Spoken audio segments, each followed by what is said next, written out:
makes her bid for a little piece of history.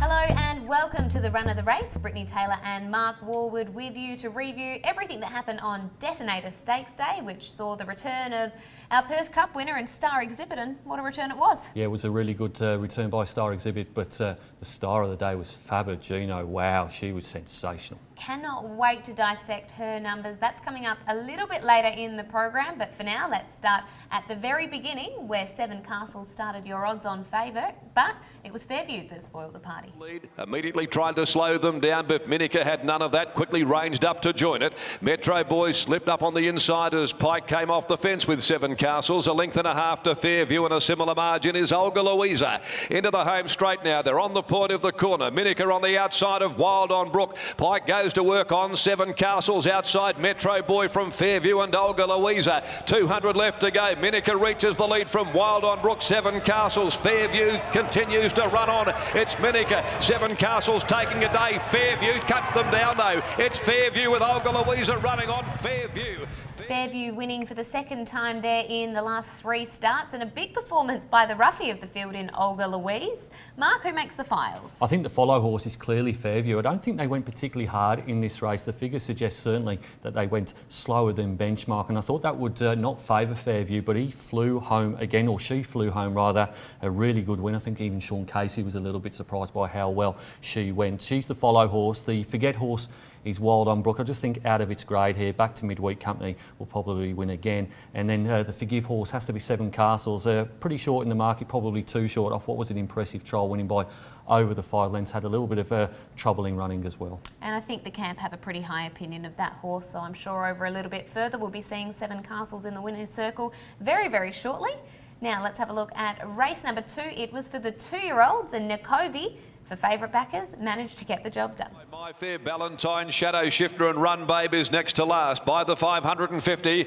On the inside, Taj Marley leads the way. The Hot Pot's up running second. Sitting right there at its girth, Nakovi. Prim and Proper cruising along in third, placing on the outside of Let's Rock. Then came Santa Brianna. Space Girl is getting a nice run down towards the rail. And then came Native Chimes and Weapon Sun further back. Nakovi, Prim and Proper have dashed up to go together. It's Prim and Proper, Nakovi though. Down to the 150 and Prim and Proper on the outside of Nakovi. Nakovi digs Prim and Proper going head and head with it. Prim and Proper, Nakovi, they went to the line. Nakovi kicked. Nakovi and Prim and Proper fighting out the finish there. Overall recorded a figure of 0.1, which, to get a little bit of context, is the same figure that Miss West Coast ran before the Magic Millions. So they're at the moment on figures pretty much on par. Yeah, look, I'm not sure we saw the Karrakatta Plate winner on Saturday. I think the horse to follow over is probably Nakovi. She really did knuckle down to her task, and she did get the job done with the fastest last split from the 200. So Nakovi's the follow horse, but I'm just not sure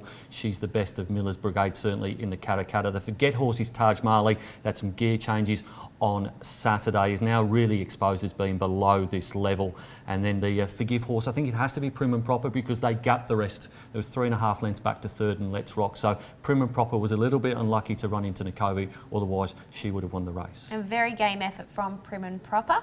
Now the Karrakatta will be all interesting. The nominations came out for that. Nakovi was one of Simon Miller's 8 nominations. So it will be very interesting to see going forward how the Karrakatta shapes up. All right, let's have a look at race number 3, and it was won by High Energy for Jeff Noske. Then Burning Pride behind them. Pike's given it the run of the race. Press the pedals on its inner. 3 deep, Bon Signor. Then High Energy looking to work clear from Dealing. Kawaja's down on the rail. And then Oriental Rose in the middle. Bills O'Reilly. Upwards others still well back. And whipping them all in is Stafford's Lad. Rayani reached the lead from Cool Witness at the top of the home straight. Down by the 250. Rayani the leader from Burning Pride. High Energy pressed the pedal behind them from Dealing. Upwards others runs on wide out, but it's High Energy at the 100 hitting the lead. Upwards others giving chase. High Energy the leader. Upwards others lunging. High Energy holds on, I think. High Energy scoring his first win in WA. 366 days to be precise since his last win. So a year in waiting, but a good performance. Yeah, I don't think it was the highest rating race. We've seen some good graduation races and some bad ones. I think this one's probably towards the bottom. In terms of the file, I'm going to forgive Rayani. They made some gear changes here. The blinkers went on and this horse really pulled quite hard for Jason Brown. So willing to forgive the effort here. Also cast a plate. The Forget horse is Burning Pride, went off the favourite for this race, looked to false favourites and ran like a false favourite as well. Alana Williams told the stewards that they will drop this horse in grade and also in distance as well. I think consider it a Forget for a Saturday race. And the Follow horse, I was on Upward Others, fastest sectionals all the way home, probably would have won the race in another stride. All right, interesting. The overall figure there was plus 2.6, and from one staying race to the next, we can have a look at this next race where the overall figure, not too dissimilar, plus 2.8. Gold races to the front. A length and a half to two. Corporate Larrikin at a similar margin. He's a Parker who pushed up very quickly. He'll look to come off the fence, coming towards the home corner from Taxagano, and Sacks on, Sacks off, calling it a day. He's gone back to the inside now with He's a Parker. Noski coming into the corner, followed by Crystal Valley. Maserati is tracking up towards the rail, and further back American Joy. Fathoms of Gold led them. From on the outside, He's a Parker drawing on equal terms at 2 lengths. Taxagano with American Joy running on. He's a Parker reached the lead from Fathoms of Gold, American Joy, but He's a Parker too good. Gee, that was a masterly ride by Noski. He's a Parker winning there. They went slower in this race than they did in the previous staying event, but He's a Parker came home quicker.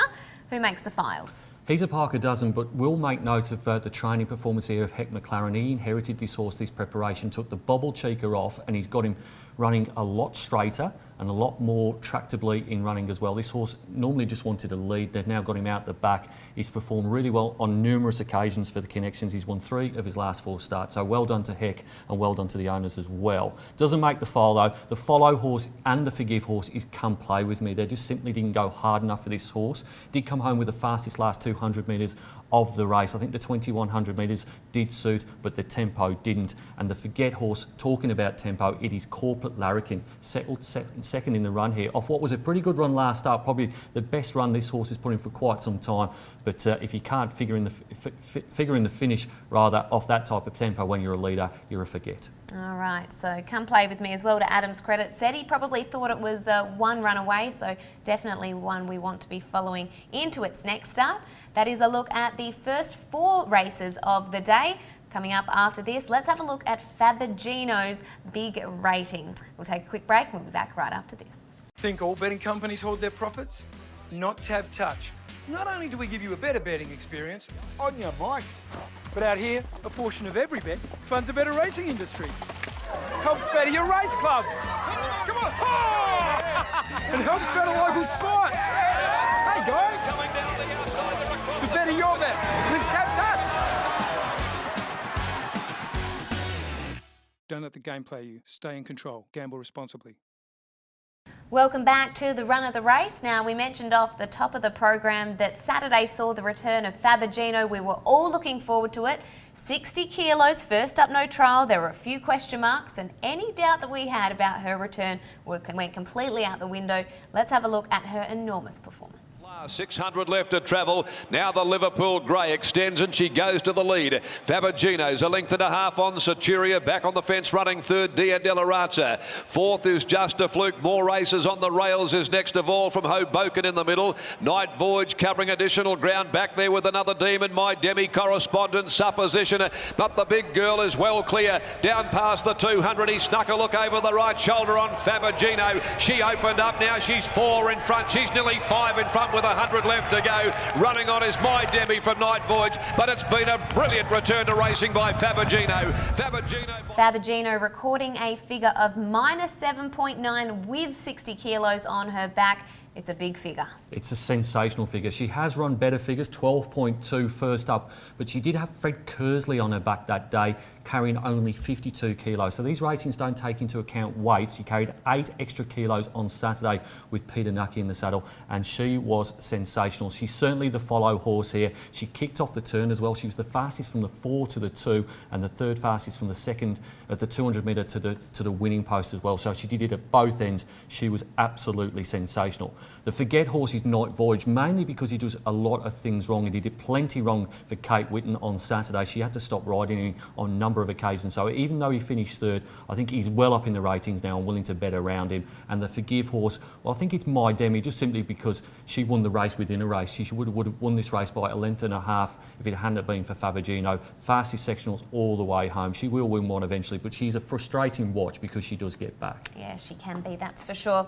All right, well, from one star performance, we move on to the feature event of the day. It was the Detonator Stakes, and it was taken out by Perth Cup winner, well, dual Perth Cup winner now, Star Exhibit. Change it all to the order from Capo Doro. Elegant Blast has had a great run on the inside. The same also could be said for Star Exhibit, who looked to be going very easily for Pike. Then Like a Butterfly, prying Tom down on the inside. They're being followed further back by Pinzu, who's deeper out, Red Army. And then came Mulga, Rosewood Hill into the straight. Capo Doro headed Let's Twist. Star Exhibit called upon. Elegant Blast is behind those from Like a Butterfly. At the 200, Capo Doro, joined by the Perth Cup winner, Star Exhibit, who ranges up now, gets a neck in front. Down the outside, Like a Butterfly runs on, but it's all over. Bar the shouting.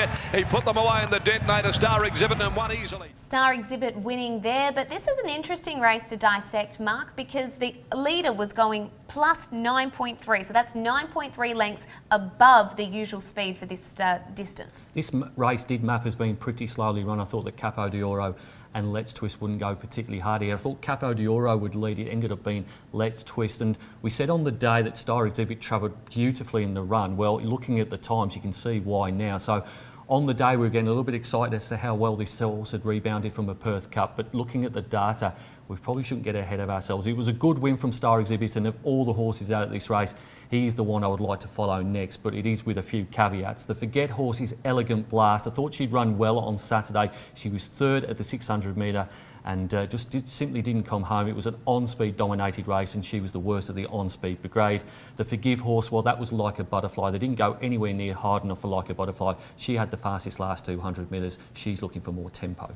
Okay, let's move on to race number 7, and this one was taken out by Seeker. And joined by Star Glitter. Then came Realised Potential, Fringe, Darren Boy and Atlanta Blue last of all. By the 500 they come. Caracapo showed the way. Sir Snuggalot taken away from the fence by Shooter McGruddy now to come after the leader and put pressure on him into the corner. Behind them, Cheston Flyers ready to pound. Seeker's there as well. 2 lengths, Tonka Tough, followed by Pin Sun. Further back, Guns of Navarone. Caracapo, he shook off Sir Snuggalot, but Sneaker starts to run on, and Tonka Tough makes up ground. Seeker at the 100, ranges up, he heads off Caracapo. Cheston Flyer, then Tonka Tough, but Seeker's going to win. He wants to bore out a bit later. Seeker winning there, and the leaders going minus 2.9 to the 600. Who makes the files, Mark? Yeah, look, tempos make races just like styles make boxing bouts, and the tempo certainly did determine race number 7 here. They went way too hard in front, and it didn't suit Caracapo. I thought it was a pretty good run. He's the Forgive horse here because other horses would have compounded and finished out of the placings given how quickly they went. The Forget horse is the other horse that was engaged in that speed battle, Sir Snuggalot. I just think he's out of his grade here. Won at Albany last start. I think he's a midweek galloper at best in town. The follow horse is Tonka Tough. Hasn't run well for about 2.5 preparations. Was first up off 6 months off and finished second in a high pressure race. Good run from Tonka Tough. Looking forward to seeing him later into the prep over a little bit further. I'm looking forward to that.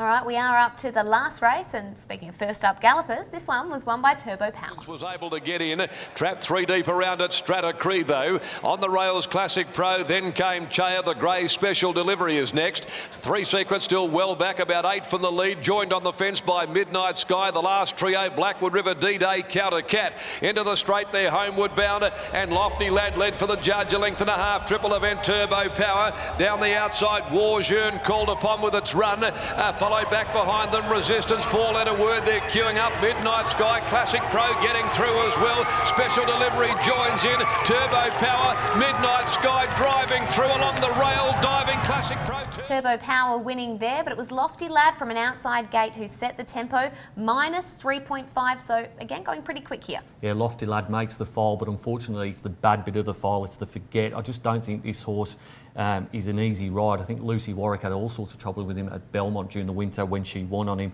I don't think he's an apprentice's horse. They went very, very quick here. He kept going with it as well and just compounded towards the end until this horse settles and finds some other way of racing. I just simply can't have him as a punting conveyance. He's the forgive his Strato Creed. So much went wrong for Kate Winton there. Put a pen through that run. And the follow horse, well, I thought that Midnight Sky was going to get up for William Pike. Only got beaten by the smallest of margins from a really wide gate. That was a sensational run. Midnight Sky going forward, one to watch. I thought the same. I thought, don't tell me Pikey's going to do it again to be able to win the last. Unfortunately for him, wasn't quite able to get there on the day. Let's have a look at the race meeting in its totality, and there are no surprises here. Who makes the best performance of the day? Yeah, she's the type of horse that gets you to the races, and we haven't seen her for, 8 or 9 months, but Fabergino was absolutely fabulous on Saturday. Best overall rating of -7.9 and also the best class rating of -8.3. I think she can elevate off that. I think the key is going to be what happens second up and maybe third up in this campaign. I think Tiana Robertson and the connections are going to learn a hell of a lot about her. Hopefully she stays in one piece and hopefully she can reproduce that. The closing sectionals, the fastest of the day over the 200 was Olga Louisa, also the 400 as well, and then the last 600, My Demi, who always flashes late. There was a bit of a word around on track actually about Olga Louisa and how well it was travelling. Clearly by these figures, past this last 200 and 400, it certainly flashed home. All right, that is a look at the race meeting from Saturday on Detonator Stakes Day. We'll take a quick break, and after this, we'll have a look at how our tipping competition is faring. At TABtouch, our bettering department comes up with new ways to better your betting experience, like putting better features at your fingertips, such as Sky Racing and Superpick. But if you think we're just doing what every other betting company does, think again.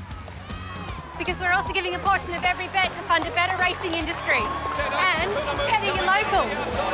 So better your bet with TABtouch. Don't let the game play you. Stay in control. Gamble responsibly.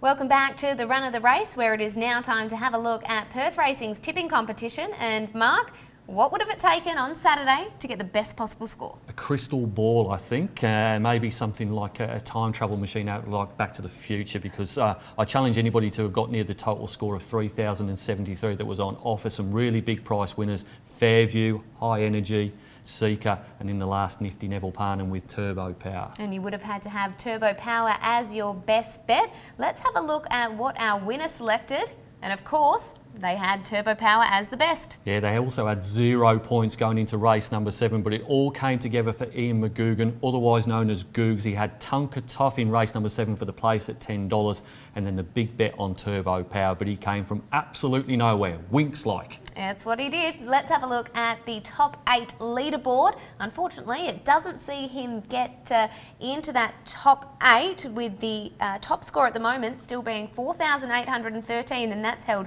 by King Chief. But this weekend presents another big opportunity to try find plenty of value. It is 1,000 Guineas Day as well as Lex Piper Stakes. It's very exciting racing. Let's have a look at the last 3 editions of the 1,000 Guineas.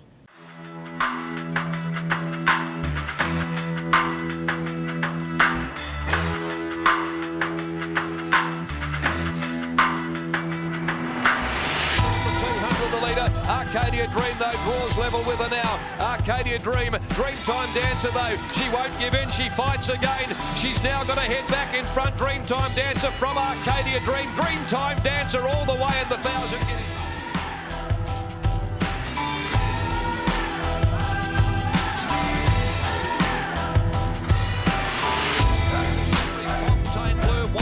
As well, Awakened at the 150 though, in front from Precious Memories, and Just Like Fire, Fontaine Bleu.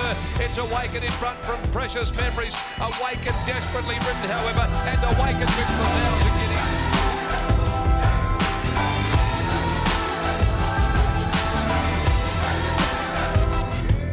Swept up, gone to the lead. It's Like a Butterfly at the 100 mark. Over on the inside, Said My Love and Private Dancer. Showcase coming with Friar Fox, but Like a Butterfly stings like a bee. Like a Butterfly gets home from either on the rail. Friar Fox, Private Dancer.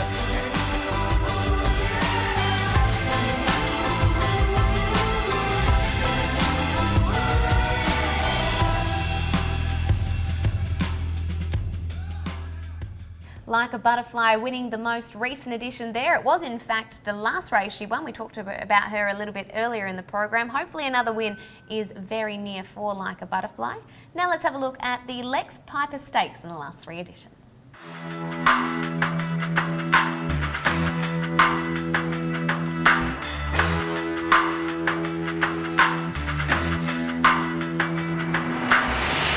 Set after him on the inside. Hard Starter from Who Dat Singer with 100 left to go. Hard Starter the leader. Who Dat Singer won't get to him, and Hard Starter, he comes away to win the Piper. Hard Starter scored 3/4 of a length.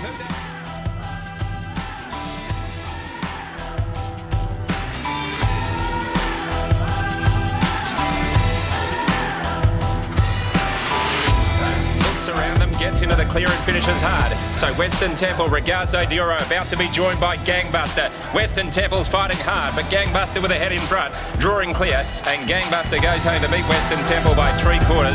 Flashing up final salute to get third, Regazo Dioro.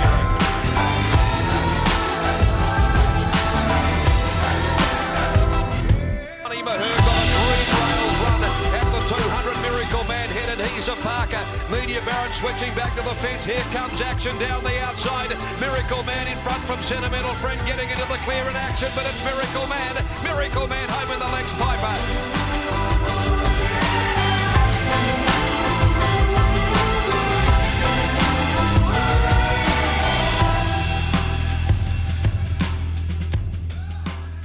Miracle Man beating action in last year's Lex Piper Stakes. Looking forward to this weekend with the 2 features. Certainly are. These horses going towards the Autumn Racing Carnival features, the WA Oaks and also the WATC Derby. Action at Ascot will start at 12:48 on Saturday. 8 race card all the way through to 5 o'clock. Looking forward to it. Can't wait for Saturday. Thanks for joining us for another episode of The Run of the Race. Bye for now.